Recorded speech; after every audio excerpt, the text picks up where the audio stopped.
Coach Corey Wayne, and this is my video coaching newsletter.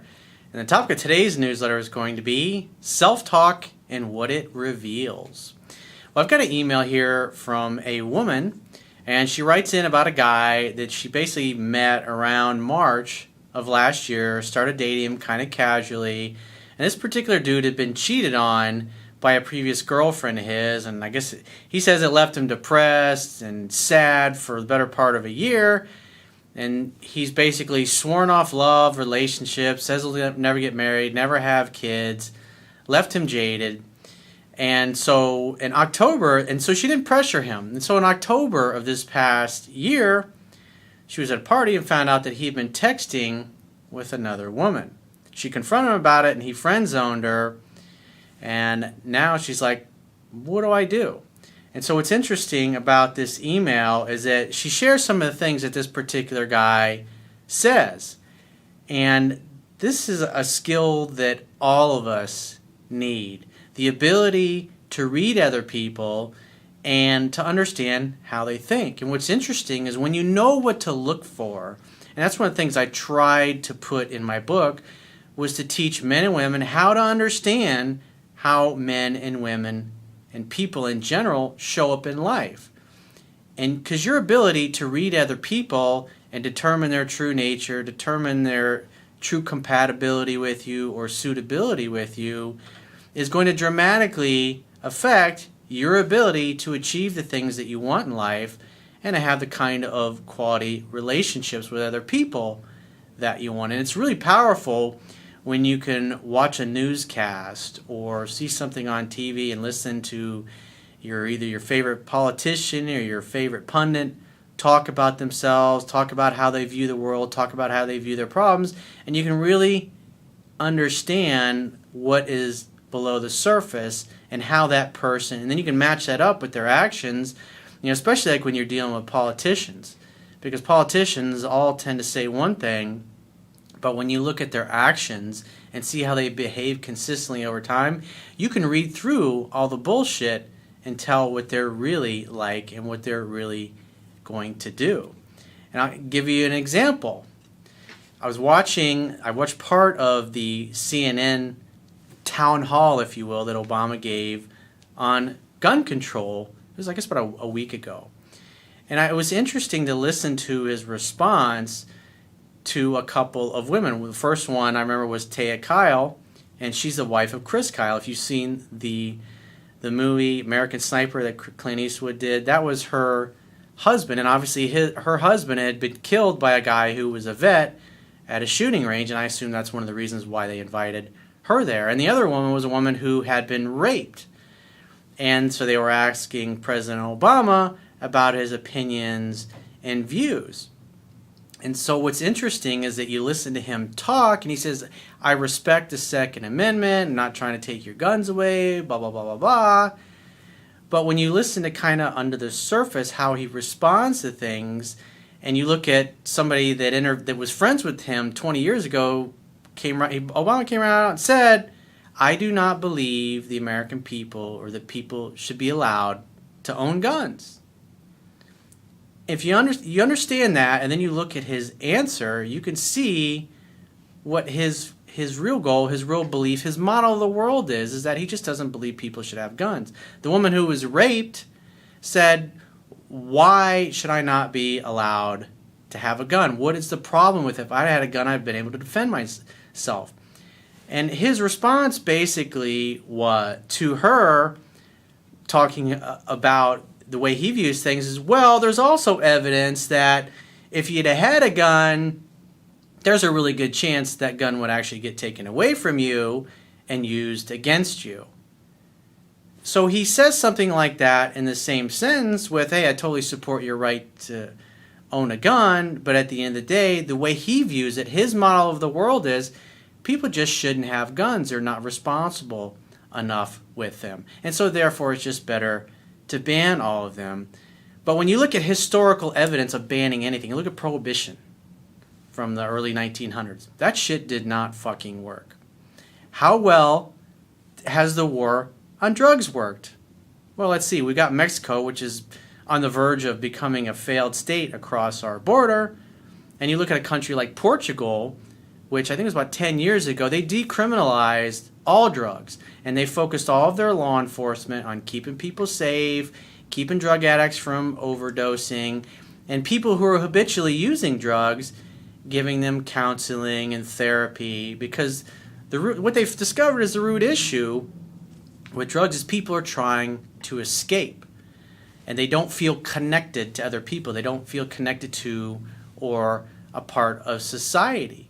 And you look at anything that governments try to do, their solution, people that are control freaks, is that they have the attitude that they're smarter than everybody else. They're smarter than all the rest of us, and therefore a small group of people like them should be making the decisions for all of us. And they fundamentally do not respect the freedom and the divine nature of us, and the fact that, like in America, the way the Founding Fathers set up the Constitution was that our freedom comes from the Creator. And the Constitution was simply legal evidence of something that already existed, that predates the state or man. In other words, when you're born into this world, your freedom comes from the Creator. It doesn't come from the state, and it doesn't come from man. It comes from the Lord. You're presumed to be responsible enough with that freedom to live your life however you choose. And therefore, if you want to own a gun, it's your divine fucking right. And that's what the Constitution, the Second Amendment, all that is legal evidence that this is your default right. Now, you can make all kinds of arguments to keep guns, and there's people that make plenty of what sounds like reasonable arguments why people shouldn't have guns. But at the end of the day, when you try to control something, you look at the war on drugs, it just simply doesn't work. And it doesn't matter when you're dealing with somebody who has an ideology, it doesn't matter what evidence you present them. They're strictly going to move ahead and operate consistently with how and who they view themselves to be. So with that in mind, I got a quote that I wrote on this topic, and then we're going to go through her email. And the quote says, "You should always listen to and pay attention to how people talk about themselves and what they have to say about how they view the world and life. People always will act consistently and behave in ways that are consistent with who they view themselves to be, despite whether or not that view is accurate. Dishonest people tend to think that everyone is dishonest, and this justifies their continued dishonesty. Cheaters tend to think that everyone cheats, and this justifies their continued infidelity. Everyone has flaws, shortcomings, weird idiosyncrasies, and personality quirks. No matter whom we choose to spend our time with, we're going to be spending it with people who have flaws. The key is to make sure that you only spend your time with people who share the same goals, values, and standards as yourself. You are and you become who you associate with. Choose wisely." I'll give you another example about that from my own life. One of my business partners I used to have when I was in real estate, he was a really neat guy. And he was very smart when it came to business, and he was really good with money. He just tended to have a streak of a scoundrel in him. And even though we were in business together many times, like when it came to buying properties or foreclosure properties, I often found myself competing against him for the same property. Like I remember when my partners and I decided I was gonna branch off and create a retail division of our company, which only focused on basically being a real estate and a mortgage company, a traditional brokerage and mortgage company. All of my contacts that I had in the foreclosure business, I turned those all over to one of my partners. And he was supposed to keep buying those houses from those same contacts so I could continue to obviously earn a living, and I could take some of that money and pump it back into the company so we could grow it from nothing into a big company. And after about 4 or 5 months of this, one of the methods that I used to buy foreclosure properties, I used to buy a lot of HUD foreclosures, which are basically FHA loans that had gone bad, and I did very well with it. And what was interesting is when I turned that over to him and I taught him how to buy those properties and get the bid right and submit it so we would get get the bid, I noticed that the number of properties just started dropping off until literally like 2 months had gone by and there wasn't a single HUD foreclosure. I used to buy at least 2 or 3 of those a month when I was doing it myself. And then what I realized that he was doing was he just stopped putting bids on HUD properties altogether, because there was a guy that he personally bought properties from. We call these guys flippers. You know, these guys would flip houses. So this guy that he was buying houses from, I had always bid against this dude because he bought HUD foreclosures. And anytime he might have outbid me by a little bit, my business partner would end up buying that property. So I literally was competing against my own business partner, which shouldn't have been happening.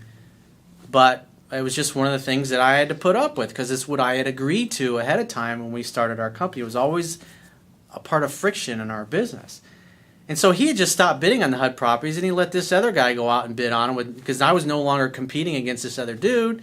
And so he'd buy these properties, and because he'd earned a bigger portion of the commission when he bought them that way.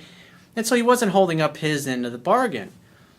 And I mean, at that point, I'd known the guy for several years, and it's like, it didn't surprise me, but it's like, come on, man, you looked me right in the eye and you committed to what you were going to do, and then you take like an end around to basically screw me out of money that I would have gotten. And then so obviously I had to change the deal. I had to step back in and take all my contacts back and continue growing that portion of the company with my own money and buying my foreclosure properties, because he just wasn't holding up his end of the bargain. And the fact that he operated like that and always operated that way eventually was one of the reasons why, after 10 years of being in business with somebody and working with, he and I had worked together for a couple of years before that, it's just, he ain't going to change his nature. It's just, he looks at things from the perspective of what's in it for me, what's the best deal I can negotiate for myself, and fuck everybody else. He used to joke around, I worship the almighty dollar. I mean, that's just the way he looked at things. So how could I possibly be surprised that he always operated consistently with that worldview? Just like our president, who's on record 20 years ago telling somebody, I don't think people should own guns. But he always qualifies it, I'm not trying to take your guns away. But at the end of the day, he doesn't believe people should own guns. And so if you look at what he does, anything he can do to restrict or make it more difficult for people to own guns, because eventually someday he wants to see that the American people are completely disarmed, because he believes the world would be a safer place if we had no guns. He has consistently with who he views himself to be. But that's why he can, in the same sentence, say, I'm not trying to take your gun rights away. And oh, by the way, there's evidence to support that even if you had a gun, your rapist would have basically gotten your gun and used it against you. So therefore, you're too stupid to know what's best for you, and therefore you need people like me who are just so smart to make all your decisions for you. That's how tyrants always behave. And our founding fathers were very familiar with tyrants, and they knew how to deal with them. And that's what, what's beautiful about the Constitution is it's an instrument not to restrain the people, but to restrain the government. And what's interesting, when I look at today, kids in school are not taught anything about our founding fathers. They're not taught anything. If you look at the media, the founding fathers, they're a bunch of racists and a bunch of idiots, and this Constitution, well, we should just do away with that. And the average person, it's like conversations I've had with younger people, it's like they have no fucking clue about the founding fathers. They have no idea about the Constitution. They've never read it. They don't know anything about it.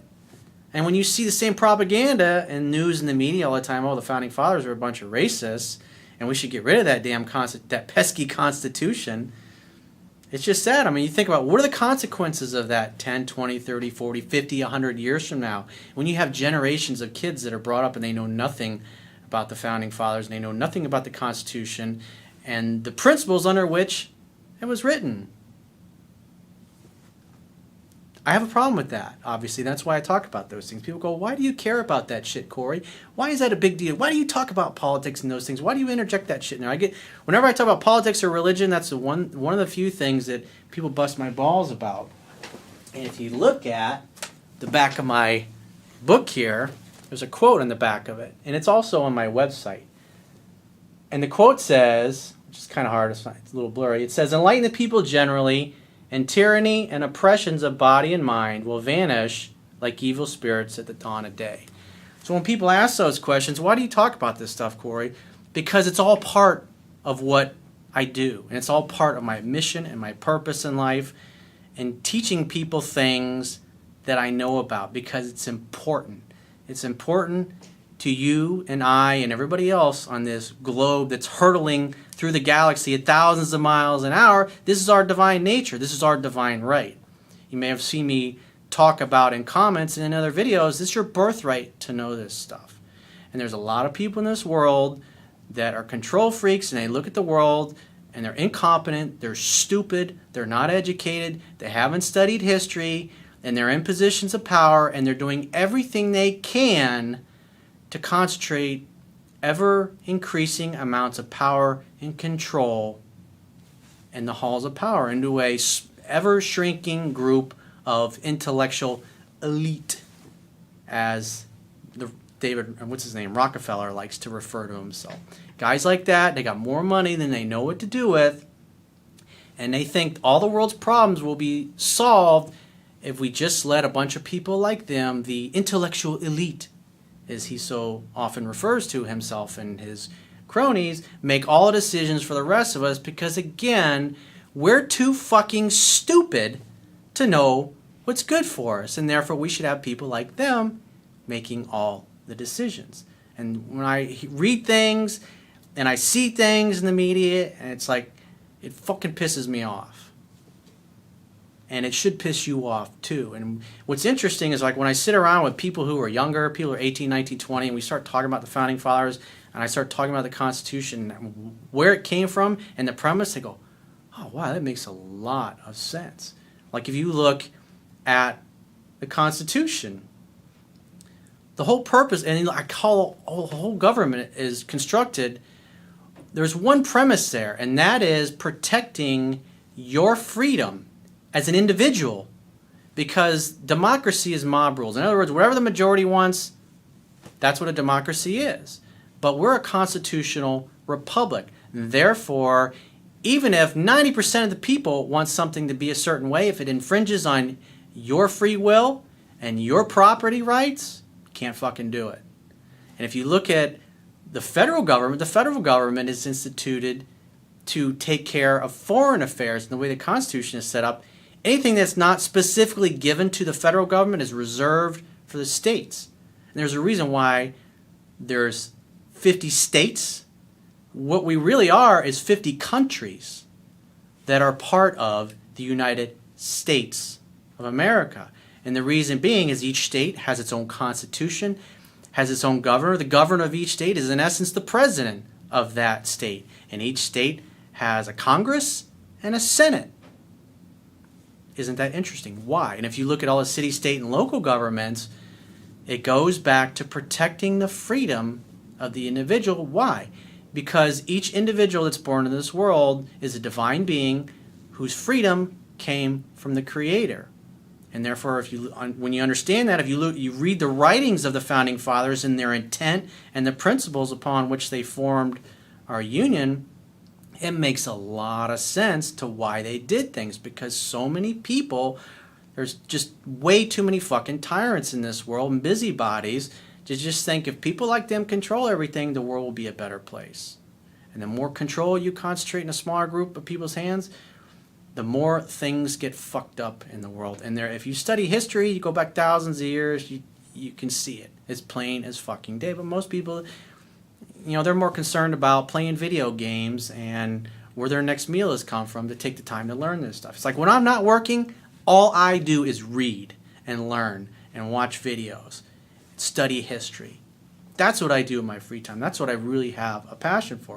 And that's why I talk about such a diverse amount of topics in my videos. But anyway, without all those different things in mind, let's go through her email. She says, "Hi, Corey Wayne. I've been watching your videos on YouTube, and I've really been learning a lot from them. Thank you. Most of your videos are geared towards men. I'm a woman, and I was wondering, can you or will you ever write a book geared towards helping women too? Maybe, possibly someday. But at the end of the day, I wrote my book for guys because, quite frankly, men are the ones that need the most help. there is a serious fucking shortage of alpha males and alpha females running shit around the world. And if you're a woman, you can read my book, and what it will help you understand is human behavior, and as a woman, what you're naturally inclined to do. So once you've read the book several times, when you feel emotionally naturally inclined to do something or behave a certain way, it will give you an understanding of why you feel that way and why you're inclined to behave a certain way, so you don't become hijacked emotionally by this situation. You can instead take a step back and you can look at the dude that you're interacting with, like this particular guy here that we're going to be talking about, and make the right choice for yourself to be able to see through the bullshit so you're not run by your emotions. It'll save you a tremendous amount of heartbreak down the road. But maybe someday I'll write a book, but again, the book is sufficient enough the way it is, or as a woman you can read it and understand it, flip it around to how you can use it to your advantage, because this gives you the ability to tell which guys really get it and which guys don't. Because as a woman, you know that most guys just don't fucking have a clue how to be a man. And you can save yourself a lot of time and a lot of heartache by screening out and weeding out the guys that are just not appropriate. The guys that you shouldn't be spending your life with, like this particular guy. I think that would be amazing. I would buy it and read it. I just ordered a copy of your current book, but I have not yet received it. Even though it seems to be geared towards men, I'm going to read it anyway. I can't wait. Well, awesome. The answers are coming. They're in the book. And I highly encourage you to read it 10 to 15 times so you get to know it so well you don't have to think about it anymore, because someday you have some sons of your own. You can teach them how to be men and how to treat women properly. And if you have little girls, you can teach them how to be women and which guys to look out for and avoid, and which guys are the right guys to give their hearts to. My situation is this. I started dating a guy back in March of 2015. In the first couple of months, we were getting along very well. Then he springs it on me that he doesn't want a serious commitment. He confused me because his actions were the opposite. I stayed with it because I just thought, because we had such a strong bond with each other, that it would improve. So you're giving this dude the benefit of the doubt. The relationship or bond, whatever I thought it was, continued until now, with texting and calling every day and seeing each other once, maybe twice a week. Well, I'd say just from that right there, you spent a little too much time chit-chatting and texting and not enough time in person. He told me that he had been hurt very badly a few years ago. And this is where it's really important to listen to what this guy's self-talk is, because this tells you about his model of the world. I mean, you basically are dealing with a ghost of another relationship with him and another woman that you had nothing to do with, and the ripple effects it's affecting, and more than likely it's going to affect who this guy is for the rest of his life. He got cheated on and was depressed and upset over it for a year. Now notice what he says. He told me he hates the word love, and he doesn't believe in it, and never wants to get married nor have children. Now think about like what I said in the quote about goals and values and standards. Obviously, if you're writing this to me, and the fact I've already read your email, you are thinking relationship with this guy. If you're thinking relationship, maybe you're thinking about living together, maybe you're thinking about having a family together, maybe you're thinking about marriage. Now look at his statement here. He hates the word love, and he doesn't believe in it, and never wants to get married nor have children. As a woman, you should be going, check please. All right, this has been great. I really enjoyed meeting you. Good luck in your search. Hope it all works out for you. When you hear something like that, that's it. Now, what does the average person do when they hear something like that? They go, well, if I just date him long enough, I can convert him, I can fix him, I can show him that I'll really love him better than anybody else, and he can trust me, and I'll be loyal and faithful to him, blah, blah, blah, blah, blah. That's what we tell ourselves. Oh, I can fix this person. I can make it better. I can fill in the blanks. I can be the woman that this last woman was not. That's the kind of shit we tell ourselves, especially when you're emotionally into that person at that point. Because Because remember, people can hide who they are for about the first 90 days of a relationship. Then the real truth comes out. Anyhow, about 2 weeks ago, we were at a Halloween party, and I saw on his phone that he had received a sexy text from another girl. Remember, like attracts like. Once a cheater, always a cheater. Cheaters tend to think that everybody cheats. And if this guy was involved with a cheater, well, maybe, just maybe, it's because he's a cheater as well. I was devastated. I confronted him, and he divulged to me that it was a recent girl he met and that taught him how to speak Spanish. Recent, and he already learned how to speak Spanish? Something sounds a little off there. He has now friend-zoned me, and I don't know what to do. Let the motherfucker go. That's what you should do. I suppose I should just walk away and never look back. I'm not sure I can trust him. You absolutely cannot trust him. But then, because he's not the kind of person that trusts women. He's jaded. That's his model of the world. All women are going to cheat. What does that tell you? If he believes that that's the way people are, then that's because more than likely that's his nature. He's a liar and a cheater as well. But then I think, well, if we didn't have a proper commitment or exclusive relationship, then maybe it wasn't cheating. Well, from March to October, what are you talking, 7 months there? Current events form future trends. He doesn't have the same goals and values as you do. That's the bottom line. He's a fuck buddy, friends with benefits, open relation material. That's just the way this guy is. It's the worst thing any of us can do is to think we're going to fix this person or we're going to change them. And that reminds me, I had a girlfriend that I used to date, and I remember one time she and I were at my place because we were living together, and she was talking to my housekeeper, and she's like, and this was a couple months before we broke up, and she was like, all guys are the same, and I mean that was her model of the world, and she had had some bad relationships over the years with guys that just turned out to be just dickheads. But it's interesting. I remember my girlfriend wasn't there, and like the next time I saw her, and she was telling me about this conversation, and she was a little too far away from where I was. I couldn't really hear what they were saying at the time. But my housekeeper, was saying that all guys are the same. That's the way she, thinks all guys are kind of jerks, and so that's her model of the world. That's her belief system. That's how she automatically presupposes the way people are. And when I look back on it now, it's like, yeah, I can see why she wasn't very good at communicating, and she didn't place a high value on it because she believed all guys were jerks and it wasn't going to work out anyways. She never really put the effort in to communicate when there was a problem. And so therefore her way to solve problems was just to run away from them and to brush them under the rug. And I mistakenly assumed at the time that because of my skills and what I know, I could get her to open up and talk. And it just never happened. I was not able to do it.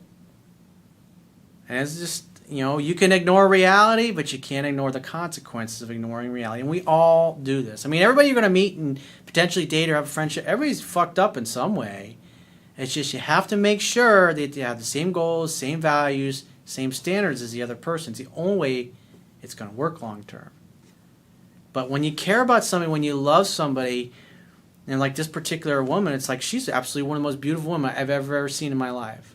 Yeah, the most fucking amazing body. Even now, I just think about her and I imagine her walking through my place and the way her butt used to move when she had that feminine Italian shake. Oh, it was fucking hypnotizing. Her beauty was hypnotizing.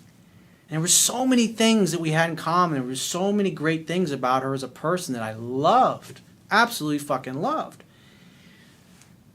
But I can't fix the fact that she wasn't a communicator and that she was jaded towards men. I mean, she grew up without a father, so you can't fix that. And when somebody's an adult and they've been living that way their whole lives, maybe someday she figures it out, but it's not my job to fix her. And so luckily, I was able to get out of that relationship instead of being with her for several years. But it's tough. It's tough when you realize those things. It's tough when you realize that the person that you're with, it's foobarred, and it's not going to work.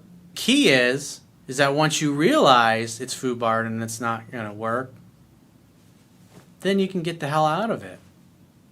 But obviously, hopefully, you have the knowledge of my book, because again, you just see the patterns. It's like, I'm going to be 46 in a few weeks, and so at this point in my life, I can look back and to women that I've dated and had relationships with 5, 10, 15, 20 years ago, and many of them I'm still in contact with. Maybe we just talk every once in a while, but the person I got to know all those years ago, it's like you see the same patterns over and over. You see the same kinds of things, and people don't change. They may become a better version of who they are.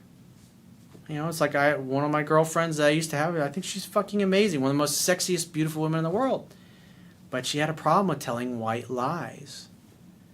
And when things weren't going well, she would tend to start talking to male orbiters that were in her life. And I always thought that would get better. And after being with her for 3 years, it's like every time there was a problem, she would call the male orbiters. And it's like, you see that pattern. It's like, I can't marry this girl. I can't be in a relationship. Like if I'm on a business trip somewhere and we disagree on something and she's pissed off at me, you think I'm going to be able to sleep that night in the hotel room? No, because I know she's probably going to be calling one of those other dudes instead of talking and working things out with me, because she's just not a communicator. That's what she learned from her family. Even I look at her today and the relationship that she's in today, you see the same patterns. I love her. I care about her. I hope she's going to be happy the rest of her life. But, it's not for me. I'm grateful for the experience, but you have to become strong enough as a human being to know when it's time to cut the cord and move on. And unfortunately, most people don't do that. Most people just settle for mediocrity and they hope they can make things better over time. It's like they sit around and they wait for the person they're with to evolve. It's like my old business partner. It's like, he ain't gonna change. He's still that way. He's still a fucking snake in the grass. If there's a way for him to get a better deal that's more fair for him than you, and it involves a little deception, he's gonna be the snake in the grass. It's just the way he was. I knew the dude we're in business together 10 years, and we'd worked together for a couple years before that. And that's just always the way he was. He's been humbled since then because he went through a lot of difficult things, but at the end of the day, I know how he is, and I know what his default setting is going to be. And sometimes that's painful when you have to admit it. And just like in this particular situation here, I'm sure this guy was cool and you had a lot of fun. It's like you see all these things that are so great and you have all this chemistry, but he's a flawed human being, and your goals and values are just simply not aligned, and there's nothing you can do about it. It'd be nice to wave a magic wand and poof, they'd be perfect, but that's the way life is. And to me, when I look at that, part of life is becoming strong enough to walk away from friends or clients or business partners or lovers that fucking knock your socks off once you recognize and you realize that what you want and what they want, it's not there. And you can't force it to be there. And for the average person that doesn't have choice in their personal life, they feel like, I better hold on, better stick it out for the kids. Maybe it'll get better someday. And it just ruins their lives. It's sad. Perhaps I thought it was more than it was. Probably, I'd say that's a true statement. I'm really lost now. I cannot be just friends, so I followed your advice on what you say in your videos, and I just stopped contact. Should I walk away for good? And I would say abso-fucking-lutely. Because obviously what you want, and this guy's already told you everything you need to know about him. And obviously you're looking for a relationship. Maybe someday you want to settle down and have kids, get married. But this guy is not capable of that. He sounds like somebody that needs some therapy. And that's just not the kind of person you want to be with. Again, you got to listen to, it's like one of the things that Maya Angelou said. When someone tells you who they are, believe them. That's definitely something to think about. So if you'd like to get my help personally, go to my website, click the products tab at the top of your screen, and just follow the instructions for booking whichever coaching option works best for you. And I will talk to you soon.